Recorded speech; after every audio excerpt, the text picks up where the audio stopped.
Good morning, everyone. This is Terry from Allen Art and Design. Hope everybody's having a nice morning. I went through some things in my craft room, and I came across some of my old cross stitching. Just wanted to show you some of the pieces that I have. This one is a little rose that I made for my grandmother when I was about like 8 years old, maybe 9, and I always loved this. I thought it was so pretty. I only have a couple of things left from my grandmother, and this is one that I was able to hold on to, and I love it. I think this would be adorable on the front of a needle book, maybe. So I'm going to put that there. This one says, any man can be a father, but it takes someone special to be a dad. This I made for my husband.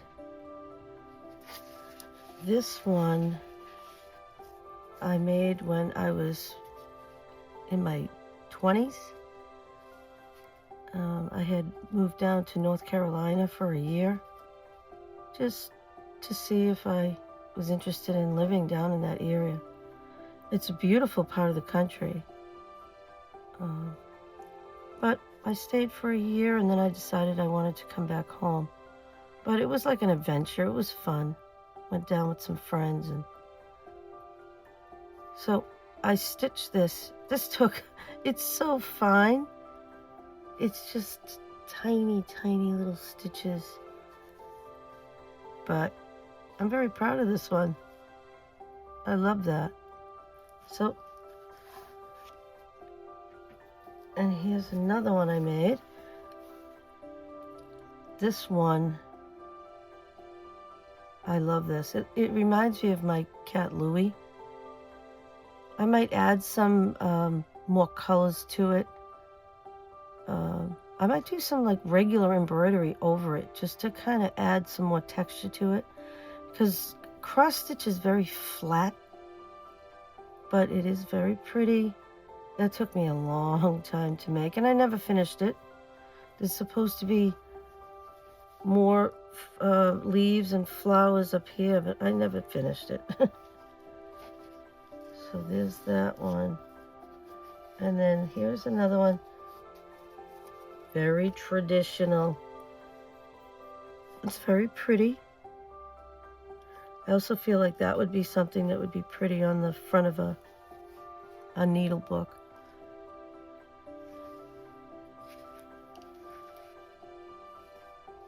I made this. My father was the one that got me started on crafting. I know this is going to be hard to see. I'll just lay it down flat. It's the Mayflower. It says the Mayflower 1620. I made this when I was 10 years old. When I cleaned out my father's house, I found it. I couldn't believe that he had saved it. And it's got stains on it, but I can preserve the majority of the picture on there. I live about 15 minutes from Plymouth, which they call America's hometown. So I'm going to be making a journal about Plymouth, because I have lots of pictures of my family and myself, and we even took my little son when he was 2 years old. We took him camping down in this area. I got pictures of all of us down in Plymouth over the years, because we've always come down here as either vacation down in this area or just came down for the day. And I've been on the Mayflower a few times, and I've got pictures of just recently taking my friend the Plymouth plantation. So I'd include pictures of all those things in that journal. And look what I have. Some pilgrims. So this is going to go in that journal. I think that would be awesome. And the last few things I have to show you are I made these samplers when my kids were little. They used to be in a frame. Look at how discolored it is on the sides. I'm going to use these for the cover of a baby book for each of them. I did one for my daughter and one for my son. I remember doing these when I was pregnant, and it took a long time to do these, but I had some time on my hands, so I loved these. I think that they came out really nice, and I think they'd be perfect covers for their baby books. So I just wanted to show you some of the things that I've done over the years. Mainly, I used to just do cross-stitching. Not a lot of... Oh, I used to put embroidery on my jeans. I wish I had the jeans that I had embroidered all the legs and everything on. But I don't. Let's see. So I just think these were a lot of fun. I'm glad that I saved them. And I am going to try to reuse them in different projects. This is the last little piece I have. This one's very tiny. It's just a picture of an old New England home. Kind of reminds me of my son's house. He bought a house that was built in 1722, I believe. And he's in the process of restoring it and renovating it. It's a huge house, and it's got a lot of history to it. And he's doing a fantastic job. But I'll use this somewhere, not sure where. I am going to be doing a winter journal, so this might be nice for the winter journal. So I just want to show everybody some of the things that I have done. I am very interested in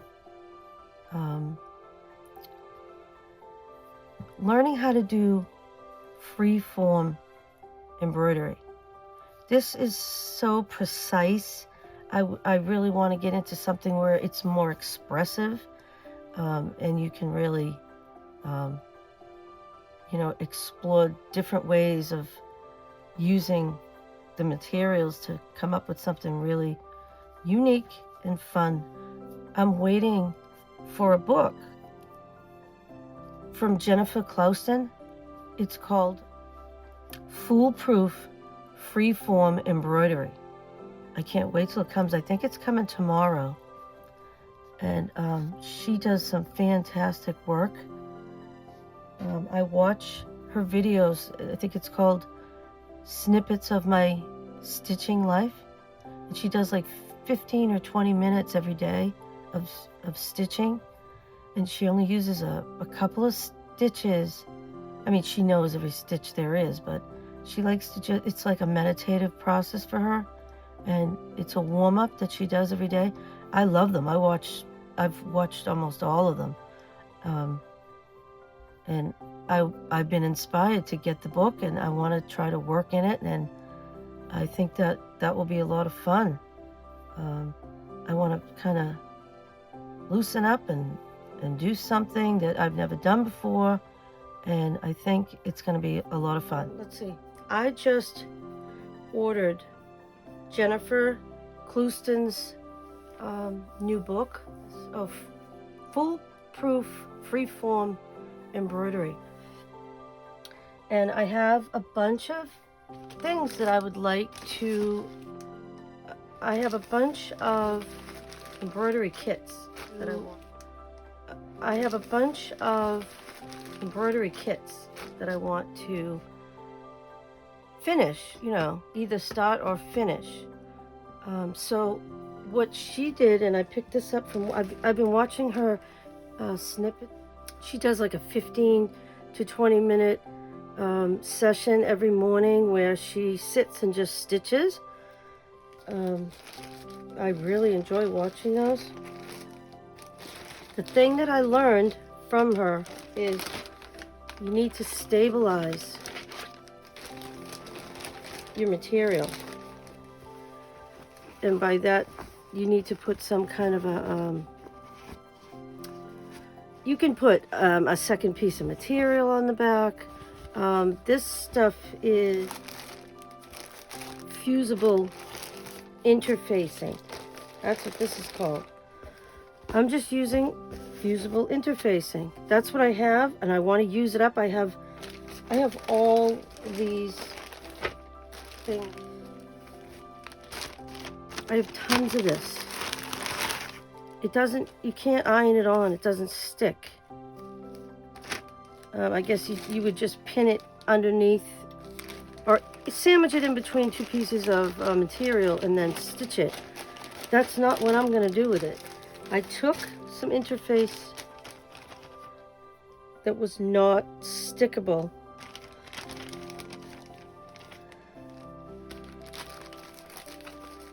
And I went ahead and I got this. I have some of this and I want to use it up. It says steam a seam. I'm trying to see. It says Warm Company is the name of the company. So what I did to make this interface,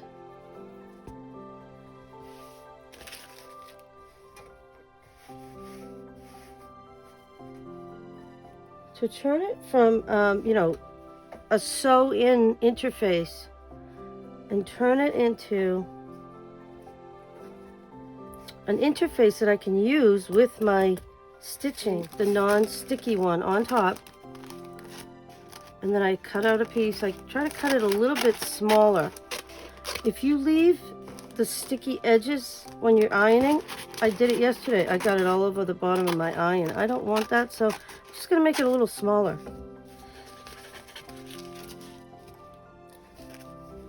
So what I did was, I took it apart. This is the sticky one. Say this is my material that I want to use. This is just an example. You lay that sticky part down.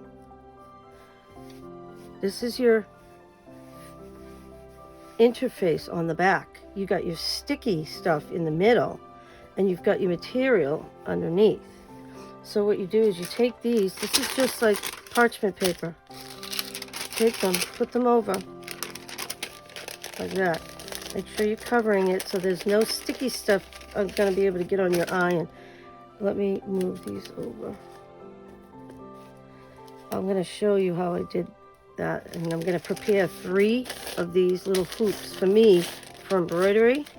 All right, so I've got my little craft iron, which works extraordinarily well. It works really well. I'm not sure if, oh, there we go. You can use steam, you cannot use, it's up to you. What do you, I like to use steam.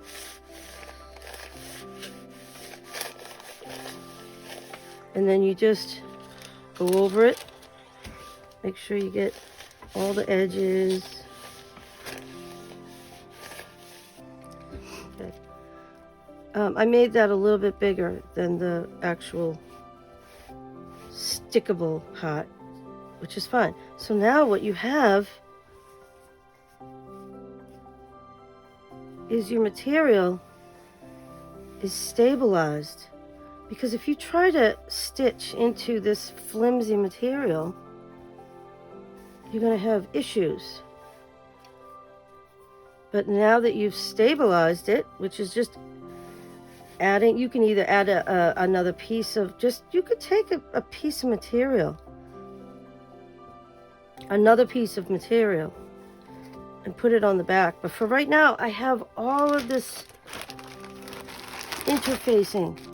And it's been in my drawer for I don't know how long. I want to use it up. So now you can just go ahead and put your embroidery hoop. Let me loosen that up. Put it underneath. Put this on top. And look at how tight it gets. It's fantastic. And then tighten that up. It is so tight, it's like a drum. That is amazing. And it just makes it, when you're stitching, it just makes it so much easier to stitch. And when you're tying it off and everything, you can just go through the back layer. There's an extra piece of, that you can use. So when you're tying it off, you can just tie it off through that extra piece of. But you can use material too. Material's fine, but like I said, I want to use up this interfacing, and if this is a way for me to be able to use it, that's what I'm going to do. So I'm going to show you.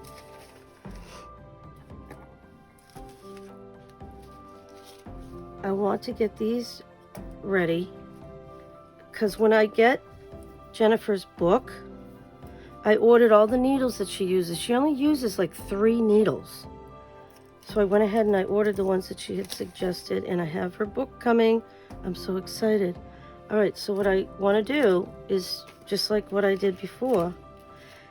And your interfacing does not have to go to the edges. You don't need the interfacing all on the edges. You really only need it in the spot where you're going to be sewing. This is just some thin material. It's very soft. I like it because it's neutral. So I'm going to go ahead and do the same thing. Take that sticky part off. Let's see, I've got my piece here. This is just interfacing.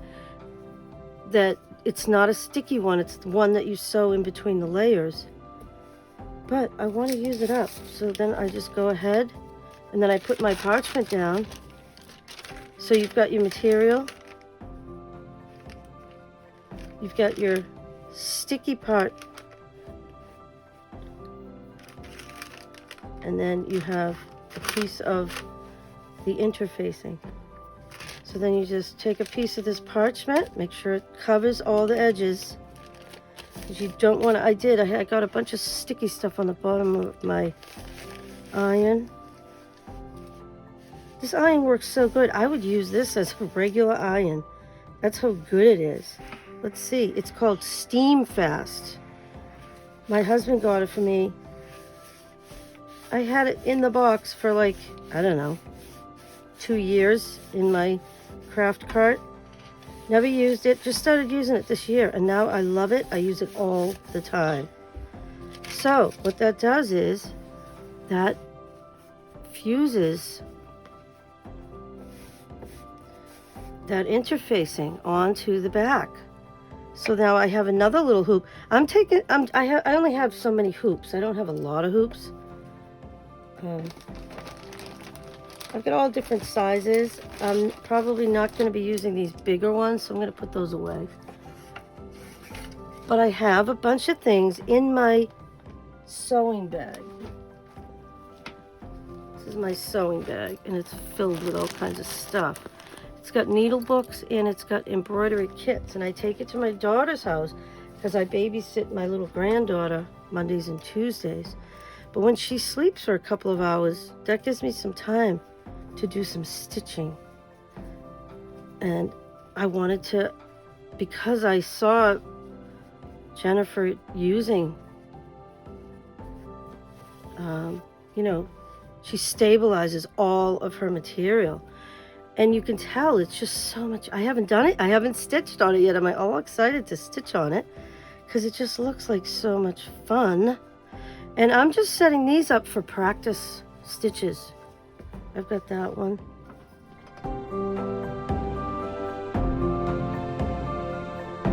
All right, so I could show you what I've done so far. Now this one came out a little bit wrinkled, but because it's a practice one, I made it big so that I can really practice. You got to take the embroidery hoop off as you stitch and move it around. Like if you watch her videos that she does of her 15 or 20 minutes of stitching, she uses like the whole thing. She just moves from place to place, and she's just stitching for the enjoyment of it. And she says it's a warm-up for her for the day. And I just think that this is great. So I just kind of copied the kind of things that she does, which is just like a big long stem. And I'm going to start watching her and trying out some of the stitches that she does. And she only uses a few stitches. When she's doing her 15 or 20 minutes. That way she can, you know, get quite a bit done actually in that short period of time. It's amazing how much she does get done. And her work is unbelievable. I can't wait to get the book. The person that mentioned her was Lizzie Brewer. And I don't even know how to link somebody else's channel. I gotta learn how to do that. So I want to show you that I started getting things together for me to start stitching some of these. So I got another one together. Now this is a rougher material. It has large weave, but you know what? I had it. I want to use it up.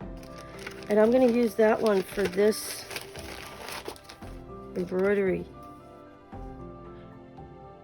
And I think I'm just gonna, I might not use all of these, and I might change some of them. I'm thinking of changing these to roses, because I don't like the look of those, but I like the look of everything else.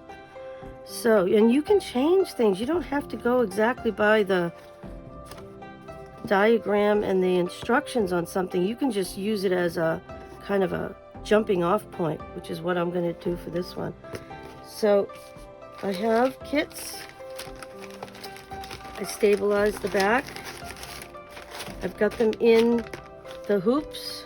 I've got another one here. This one I've already started, and I've done this. I don't know the name of the stitch. I'm not an expert embroiderer.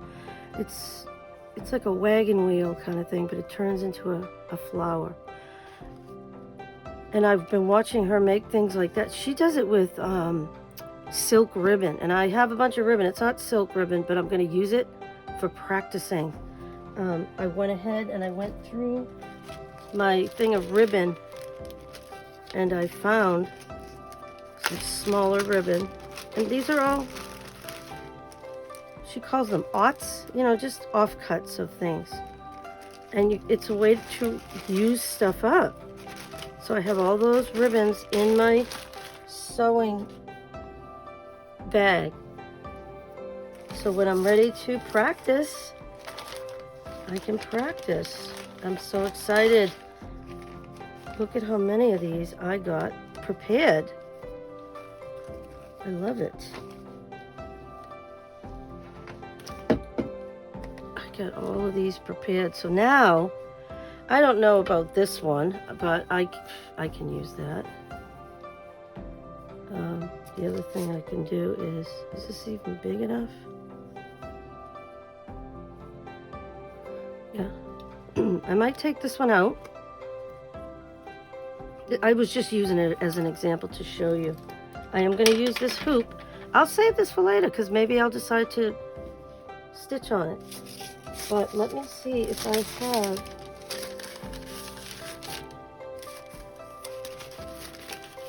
Yes, I do have this stuff ready for this one. Here's the material. I'm going to move this over. There's the material that's going to go down. Then I take the sticky stuff. So what I'm doing basically is I'm taking this sticky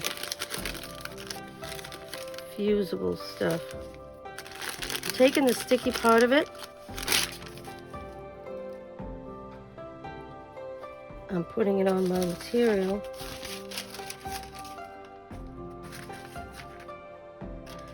and I'm using this non-sticky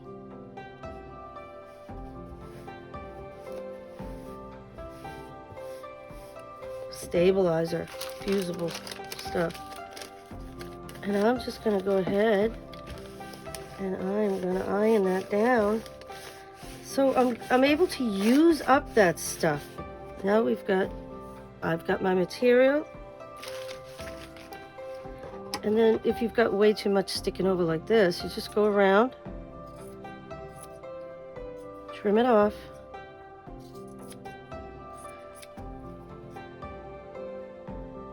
And if you want to square it up a little, just cut some of the material. This is just for practice. I don't really even care. I don't care about the material on the edge. So look at how nice and tight that is. And then you tighten up the top of your embroidery hoop.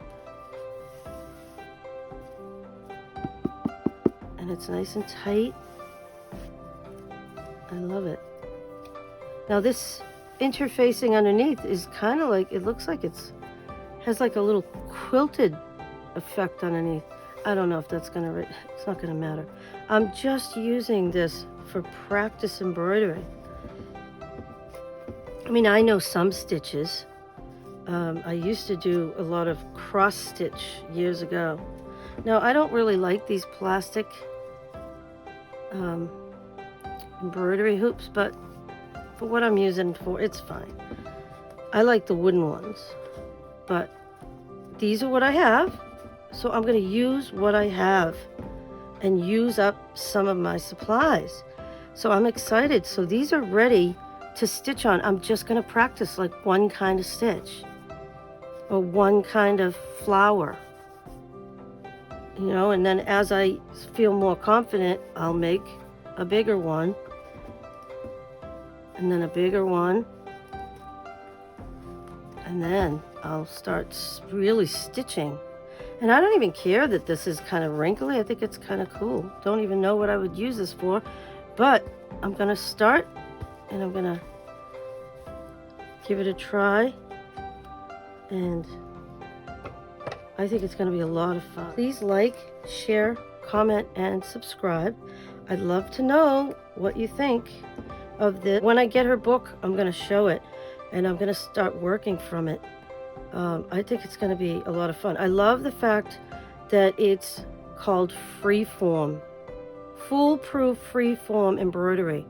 It kind of gives you license to just relax and not worry about how many stitches you know. Just go with the simple stitches and build on the basics and really start to explore and have fun. I think it's going to be great. So thank you for coming to my channel. Like I said before, thank you to my new subscribers. I'll be back once I start doing some of this, and I will show you as I make progress. So I will see you in the next video. Happy crafting.